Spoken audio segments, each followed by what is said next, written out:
Next question है AB parallel to CD and CD parallel to EF. That means all these three lines are parallel to each other. अब क्या होगा, अगर ये parallel है एक दूसरे के तो पैरेलल वाला फॉर्मूला लगेगा, पैरेलल वाला कंडीशन लगेगा। और क्या दे रखा है, y is to z is equal to 3 is to 7 and find the value of x। सबसे पहले if AB parallel to CD है, if AB parallel to CD है, then these two angles are called angle x plus angle y is equal to 180 degree। That means क्या होगा, ये interior of same side of transversal, that means same side of transversal.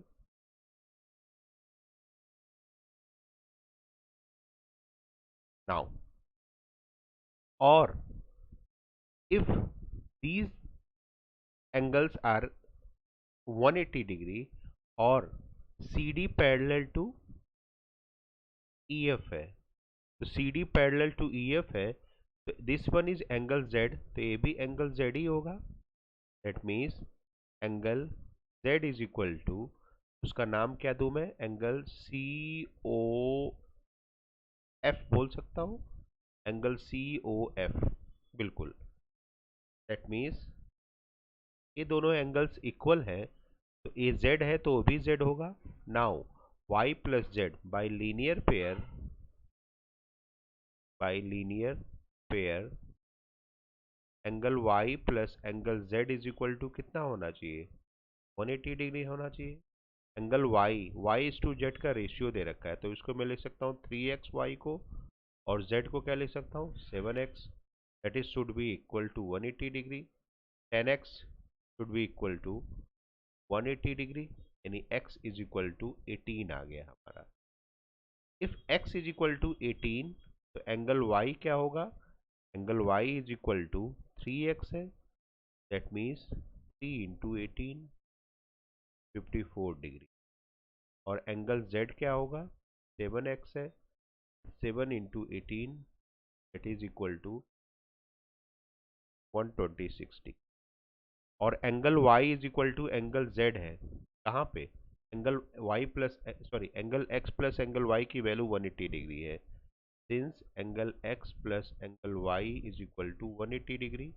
जैसा कि देख रहे हैं हम लोग यहाँ से एंगल x क्या हो जाएगा, 180 degree minus angle y, that means आ जाएगा 180 डिग्री माइनस एंगल y की वैल्यू कितनी है 54 डिग्री, यहाँ से 120, angle x is equal to 120 degree. That is all about this question. चलिए अगला क्वेश्चन करते हैं। नाउ नेक्स्ट क्वेश्चन दे रखा है AB पैरेलल टू CD है, that means AB parallel to CD, EF is perpendicular to CD। That means अगर ये 90 degree है तो ये भी 90 डिग्री होगा 100%। That means angle GFE is equal to 90 degree because EF is perpendicular to CD। और G दे रखा है, G should be equal to 126 degree, यानी ये पूरा एंगल 90 प्लस लिख सकते हैं इसको मैं 90 angle plus angle CE, that is equal.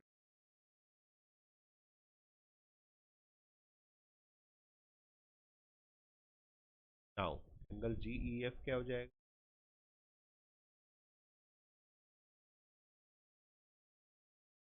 Minus 30।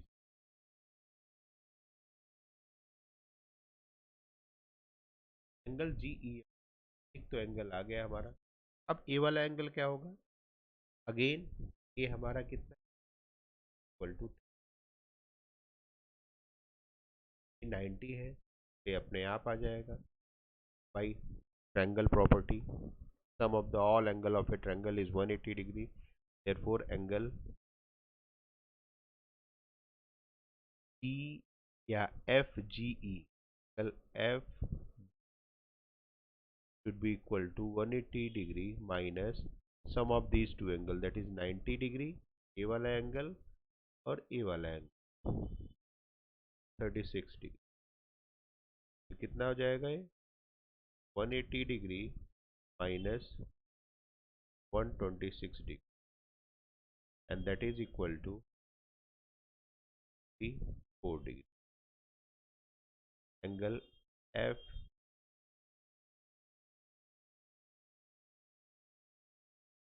अब एक प्रॉपर्टी, नई प्रॉपर्टी है, उसको भी यूज कर सकते हैं।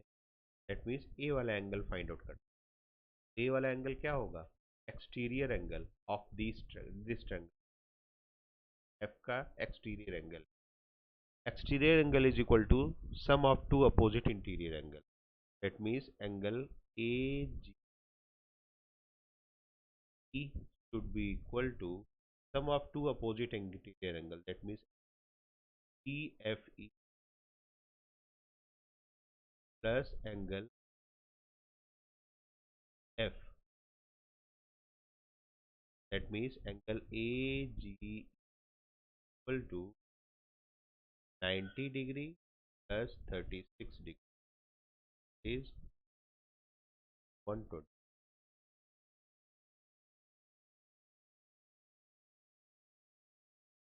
प्रॉपर्टी का नाम क्या है exterior angle is sum of two opposite interior angle. Interior angle is sum of two opposite interior angle।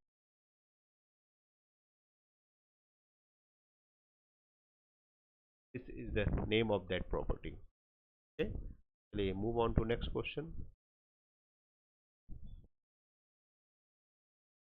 Next question is in figure 6.31 PQ parallel to ST, यानी PQ, this PQ is parallel to ST।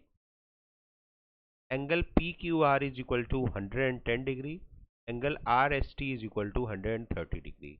What we have to find out, this QRS X को find out करना है। अब कुछ ऐसा direct relation तो दिख नहीं रहा है, तो हम क्या करते हैं अपनी तरफ से एक कंस्ट्रक्ट करते हैं। वो कंस्ट्रक्शन कैसा करते हैं कि PQ और ST के पैरेलल एक लाइन ड्रॉ करते हैं यहाँ से। That means draw a line, लिखेंगे ड्रॉ अ लाइन, का नाम कुछ भी रख लेते हैं, M लिख लेते हैं, line M which is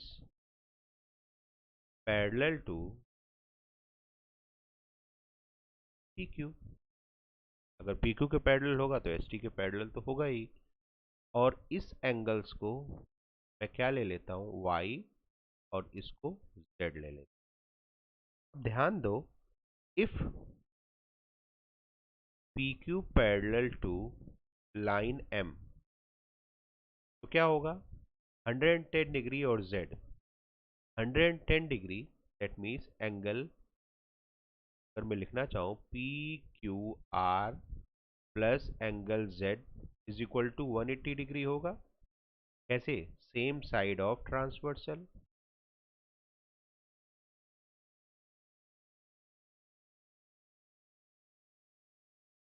alright, तो यहाँ से क्या आ जाएगा this is 110 degree plus angle Z should be equal to 180 degree, that means angle Z क्या आ जाएगा, ये आ जाएगा 180 minus 110 that is 70 degree. Same as यहाँ पे ST is parallel to M, here ST parallel to M, therefore वहीं ए भी apply करेंगे, angle T R S T plus angle Y should be equal to 180 degree. यहाँ से angle क्या आ जाएगा, angle Y should be equal to 180 degree minus R S T की value 130 degree है, 180 degree minus 130 degree is 50 degree. Now Z भी आ गया Y भी आ गया, एक्स वाई जेड क्या है? They are linear pair. देखेंगे since X Y and Z are linear pair are form linear pair, therefore angle x plus angle y plus angle z should be 180 degree. Therefore from here angle x should be equal to 180 minus angle y plus angle z. तो 180 minus दोनों को add करिए, that is 70 plus 50 या 50 plus 70, what it comes out to be 120 is 60 degree. X की value आपकी क्या आ गई? That is equal to 60 degree. और यही एंगल एक्स क्या है हमारा? यही एंगल एक्स हमारा क्यू आर एस है। तो कहेंगे देयरफॉर आर एस